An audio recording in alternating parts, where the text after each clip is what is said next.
Selama masa ini gereja mengajak kita untuk menanggapi seruan Yesus dalam bacaan Injil pada hari ini. Waktunya telah genap, kerajaan Allah sudah dekat. Bertobatlah dan percayalah kepada Injil. Ia akan berseru kepadaku, dan aku akan menjawabnya. Aku akan tetap membebaskan dan memuliakannya, serta memuaskan dia dengan usia lanjut. Saudara-saudara terkasih, dan segenap umat beriman dimanapun berada, kita bersama-sama merayakan Ekaristi pada sore hari ini, menandai masuk pekan pertama dalam masa Prapaskah. Pada awal masa Prapaskah ini, kita diajak menyadari bahwa setiap saat kita diajak juga mempersiapkan diri menjelang Hari Raya Paskah. Masa Prapaskah jangan hanya menjadi masa tenang selama 6 minggu, masa pantang dan puasa. Namun kiranya harus kita buat menjadi masa pengenalan pribadi akan ketaatan kita mengikuti Yesus. Tanda paling jelas bahwa kita mengikuti Yesus, yakni bagaimana kita menghayati pembaptisan yang telah kita terima. Maka memilih hidup yang baik, yang selaras dengan Allah, harus disertai dengan kesediaan niatan kita untuk memusuhi egoisme, keinginan pribadi, kehendak diri, dan masih banyak lagi yang membimbing kita jatuh dalam dosa. Minggu pertama masa Prapaskah membawa kita untuk mengingat betapa pentingnya rahmat pembaptisan yang sudah kita terima. Maka marilah saudara-saudari terkasih, sejenak kita menyadari hidup kita, sekaligus menyadari rahmat kasih Allah yang telah dianugerahkan kepada kita melalui pembaptisan. Maka dengan rendah hati juga kita mohon ampun kepada Tuhan. Marilah berdoa. Allah Bapa yang kekal dan kuasa, Engkaulah pencipta segala sesuatu. Manusia, binatang, dan barang berasal dari tangan-Mu, dan nafas-Mu yang menghidupi kami. Sabdakanlah bagaimana kami terikat dan tergantung padamu, agar kami dapat memasuki kerajaan-Mu selama masa pertobatan dan selanjutnya. Karena Yesus Kristus adalah Putra-Mu dan Tuhan kami, yang hidup dan berkuasa bersama Dikau dalam persatuan dengan Roh Kudus, Allah sepanjang segala masa. Amin. Bacaan dari kitab Kejadian. Sesudah air bah, berfirmanlah Allah kepada Nuh dan kepada anak-anak Nuh yang bersama-sama dengan dia. Camkanlah, aku mengadakan perjanjian dengan kamu dan keturunanmu, dan dengan segala makhluk hidup yang ada besertamu, yakni burung-burung, ternak dan binatang-binatang liar di bumi, segala yang keluar dari bahteramu, segala binatang di bumi. Maka kuadakan perjanjianku dengan kamu, bahwa sejak kini segala yang hidup takkan dilenyapkan oleh air bah lagi, dan tidak akan ada lagi air bah untuk memusnahkan bumi. Dan Allah berfirman, inilah tanda perjanjian yang kuadakan antara aku dan kamu, serta segala makhluk hidup yang ada sertamu, turun-temurun untuk selama-lamanya. Busurku akan kutempatkan di awan sebagai tanda perjanjian antara aku dan bumi. Apabila kemudian kudatangkan awan di atas bumi, dan busur itu tampak di awan, maka aku akan mengingatkan perjanjianku yang telah kuadakan dengan kamu, dan dengan segala makhluk yang hidup, segala yang bernyawa, sehingga segenap air tidak lagi menjadi air bah, untuk memusnahkan segala yang hidup. Demikianlah sabda Tuhan.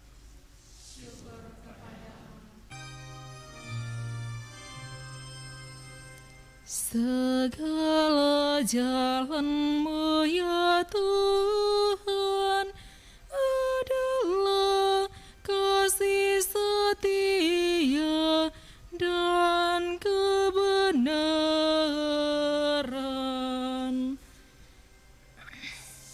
Segala jalan-Mu ya Tuhan adalah kasih setia dan kebenaran. Beritahukanlah jalan-jalan-Mu kepadaku, ya Tuhan. Tunjukkanlah lorong-lorong-Mu kepadaku. Bawalah aku berjalan dalam kebenaran-Mu dan ajarlah aku. Sebab Engkaulah Allah yang menyelamatkan daku. Segala jalan-Mu ya Tuhan adalah kasih setia dan kebenaran. Ingatlah segala rahmat dan kasih setia-Mu ya Tuhan, sebab semuanya itu sudah ada sejak purbakala. Tetapi ingatlah kepadaku sesuai dengan kasih setia-Mu, oleh karena kebaikan-Mu ya Tuhan. Segala jalan-Mu ya Tuhan adalah kasih setia dan kebenaran. Tuhan itu baik dan benar, sebab itu Ia menunjukkan jalan kepada orang yang sesat. Ia membimbing orang-orang yang rendah hati menurut hukum dan mengajarkan jalannya kepada orang-orang yang bersahaja. Segala jalan-Mu ya Tuhan adalah kasih setia dan kebenaran. Bacaan dari surat pertama Rasul Petrus. Saudara-saudaraku terkasih, Kristus telah mati satu kali untuk segala dosa kita. Ia yang benar telah mati untuk orang-orang yang tidak benar, supaya Ia membawa kita kepada Allah.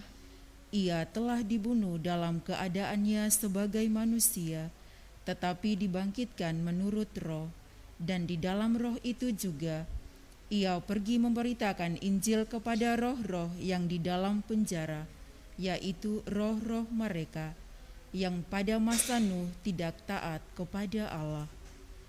Ketika Allah tetap menanti dengan sabar waktu Nuh sedang mempersiapkan bahteranya, di mana hanya sedikit, yaitu 8 orang yang diselamatkan dari air bah itu. Air itu melambangkan pembaptisan yang kini menyelamatkan kamu, bukan dengan membersihkan kenajisan jasmani, melainkan dengan memohonkan hati nurani yang baik kepada Allah berkat kebangkitan Yesus Kristus, yang telah naik ke surga dan kini duduk di sebelah kanan Allah, setelah Ia menaklukkan segala malaikat kuasa dan kekuatan kepadanya. Demikianlah sabda Tuhan.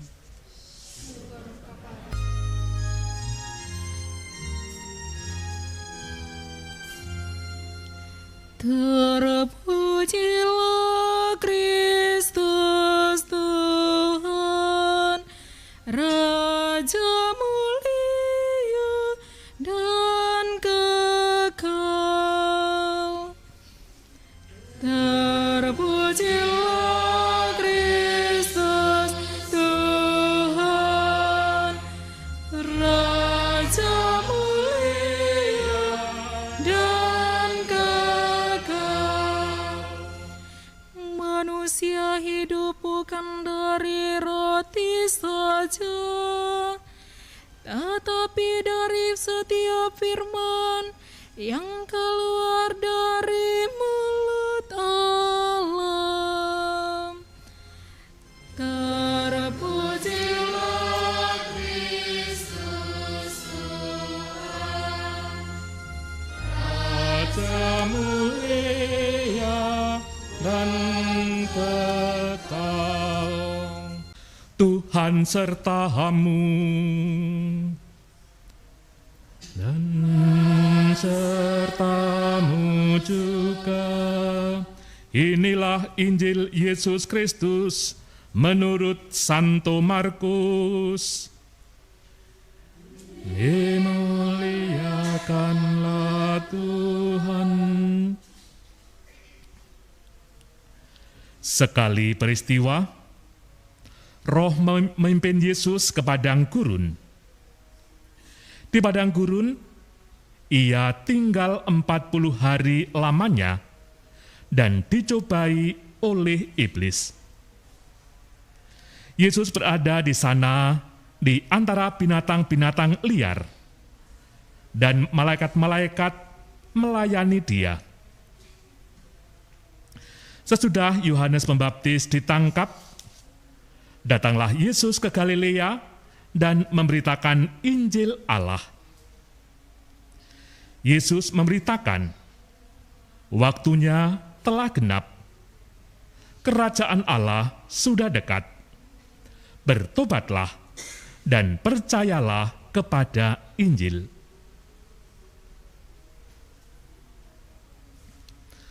Demikianlah Injil Tuhan.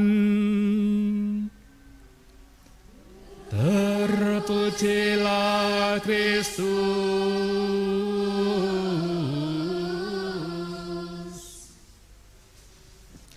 Saudara-saudari terkasih dan segenap umat beriman, sebagai persiapan untuk mewartakan kerajaan Allah kepada orang banyak, Yesus berpuasa 40 hari di padang gurun. Meladan Yesus, gereja mengajak kita mempersiapkan perayaan Paskah dengan memasuki dan menjalani masa prapaskah atau masa puasa. Selama masa ini gereja mengajak kita untuk menanggapi seruan Yesus dalam bacaan Injil pada hari ini. Waktunya telah genap, kerajaan Allah sudah dekat. Bertobatlah dan percayalah kepada Injil.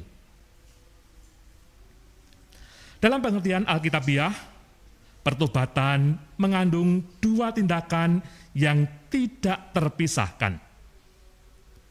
Di satu sisi, bertobat berarti menyesali dan meninggalkan dosa-dosa kita. Di sisi lain, bertobat berarti juga belajar untuk berbuat baik. Itulah yang dahulu diserukan oleh Nabi Yesaya kepada bangsa Israel. Basuhlah, bersihkanlah dirimu, jauhkanlah perbuatan-perbuatanmu yang jahat dari depan mataku.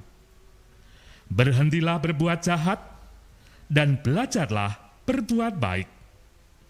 Usahakanlah keadilan, kendalikanlah orang kejam, belalah hak anak-anak yatim, perjuangkanlah perkara janda-janda.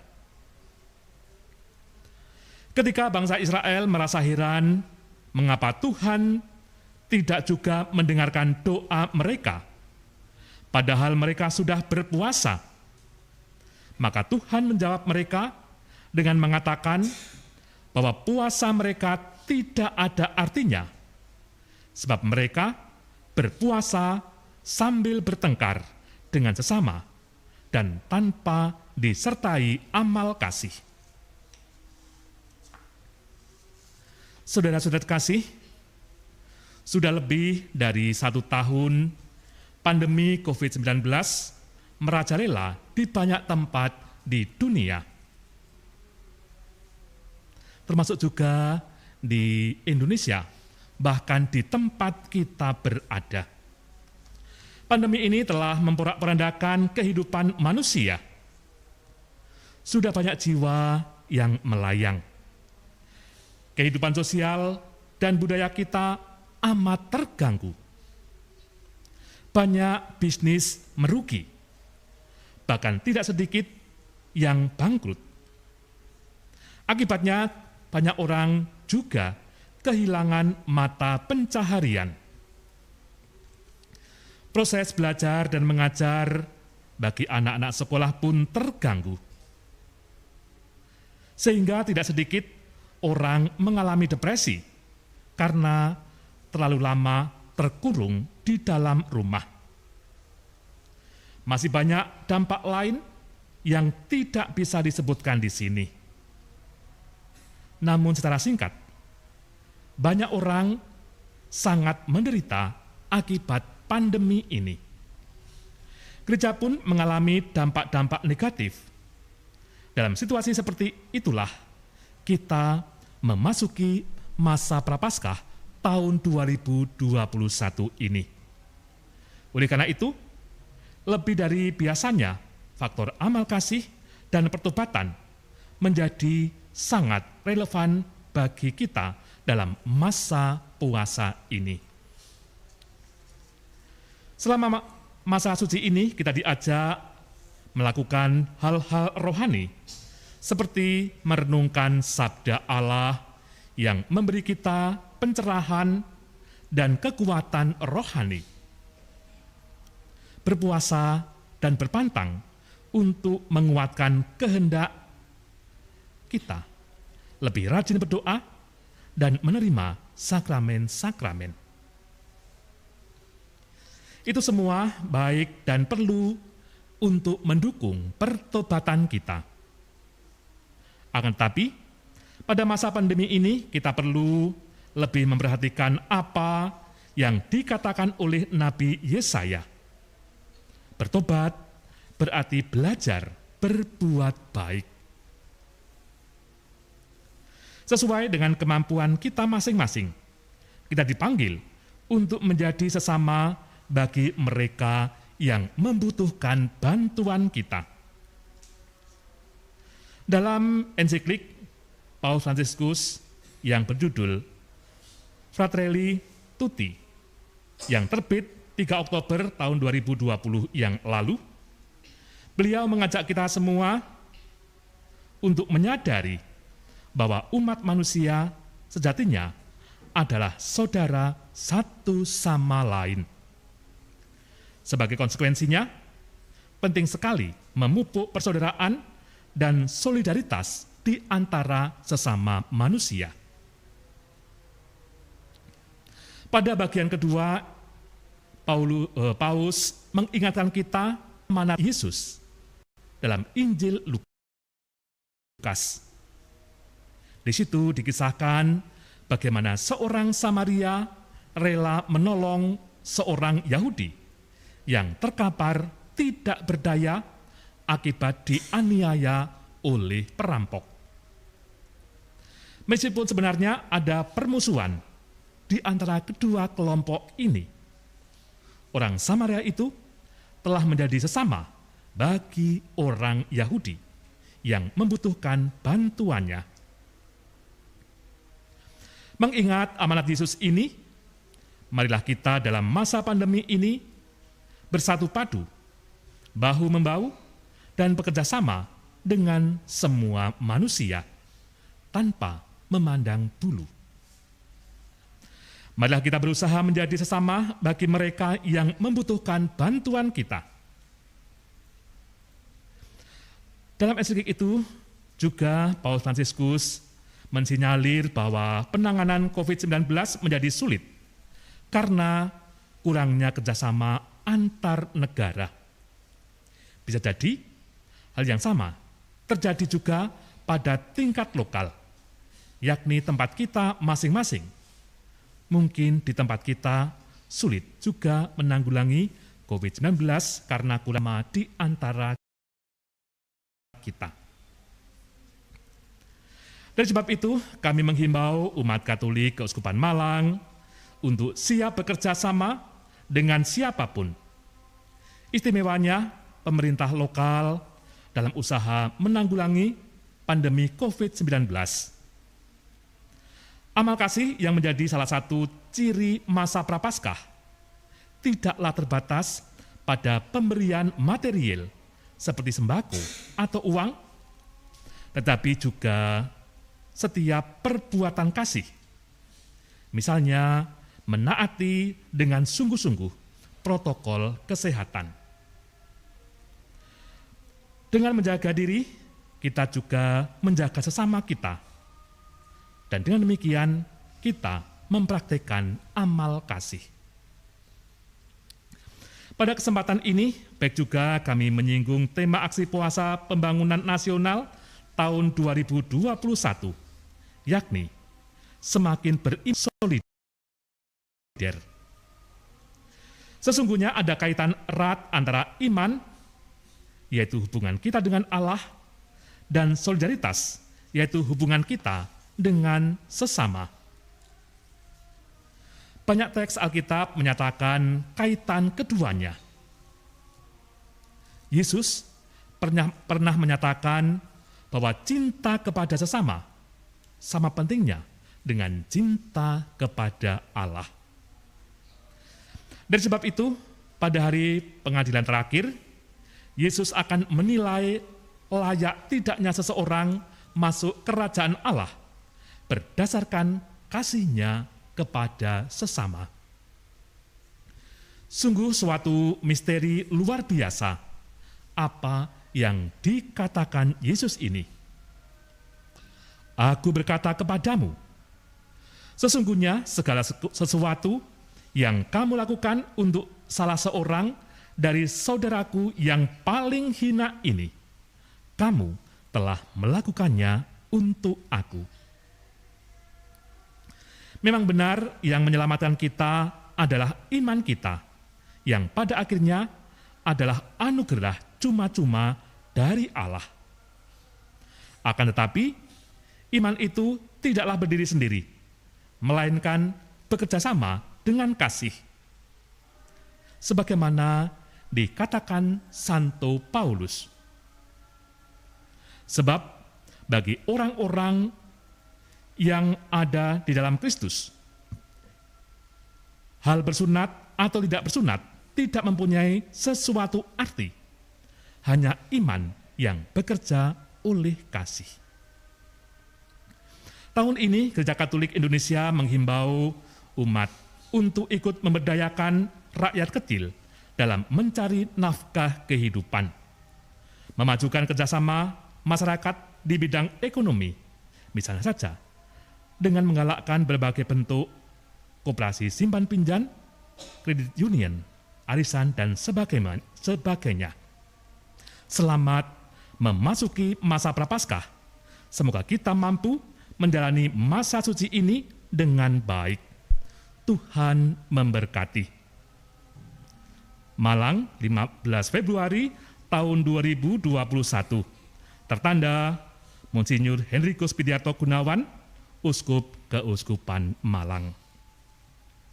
Demikianlah saudara-saudari terkasih, surat gembala dari Bapak Uskup kita, Monsinyur Henrikus Pidiarto, untuk masa Prapaskah pada tahun ini.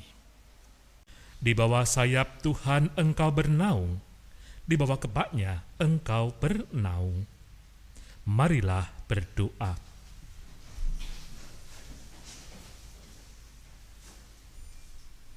Allah Bapa kami yang kekal dan kuasa, jadikanlah kami kiranya orang-orang yang menyerupai Yesus Putra-Mu, agar dunia berubah dari padang gurun menjadi taman Firdaus, tempat damai di mana manusia dan para bangsa hidup rukun bersatu, dan Engkau, Pencipta dan Bapa kami, hadir di tengah-tengah kami, karena Kristus, Tuhan dan pengantara kami. Amin.